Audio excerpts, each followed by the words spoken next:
Le monde, il n'est pas binaire. Il n'y a pas d'un côté le libre-échange généralisé, qui est un modèle qui est aujourd'hui le modèle à l'œuvre depuis à peu près 50 ans, depuis la fin des années 70, le début des années 80. La nouvelle forme du capitalisme, c'est celle du capitalisme globalisé, du libre-échange généralisé. Et puis de l'autre côté, il y a les décisions, à mon avis, brutales et totalement irréfléchies et contre-productives de Trump, c'est-à-dire des droits de douane brutaux sur l'ensemble des secteurs.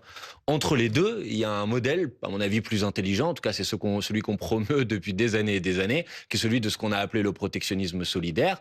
Ça ne veut pas dire, contrairement à la manière avec laquelle cette position a longuement été caricaturée dans le débat public ces dernières années, de refuser tout échange avec les je autres. sais pas, moi, du coup, je suis retournée Je voir vais votre essayer. programme cet Oui. après-midi, j'ai été voir, et c'est vrai, quand je relis les termes du Oui. programme, c'est relocaliser l'économie, Oui. la fin du libre-échange. Donc je me dis, bon, ça Non, ressemble mais quand même à ce qui est madame, fait par attendez, je par termine Donald si vous Trump. voulez Mais bien mon allez-y, propos, mais parce que je développez. n'enlève strictement rien à ce que vous venez de dire ici. Oui, je pense qu'effectivement, on a besoin de relocaliser aujourd'hui un certain nombre d'activités économiques, de garantir une souveraineté en matière industrielle, en matière sanitaire, la capacité à produire nos propres médicaments, nos propres industries indispensables à la vie de la C'est ce que nation. dit Trump, hein.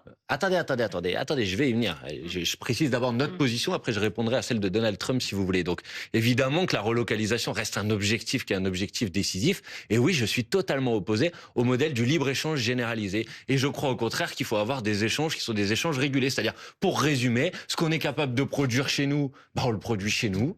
Et puis, ce qu'on peut pas produire chez nous, on a des accords commerciaux, y compris avec d'autres zones du monde, dans lesquels il y a des produits dans lesquels il y a des droits de douane parce qu'on n'en a pas besoin et donc on protège notre propre production. Et il y en a sur lesquels il y a des échanges qui sont libérés.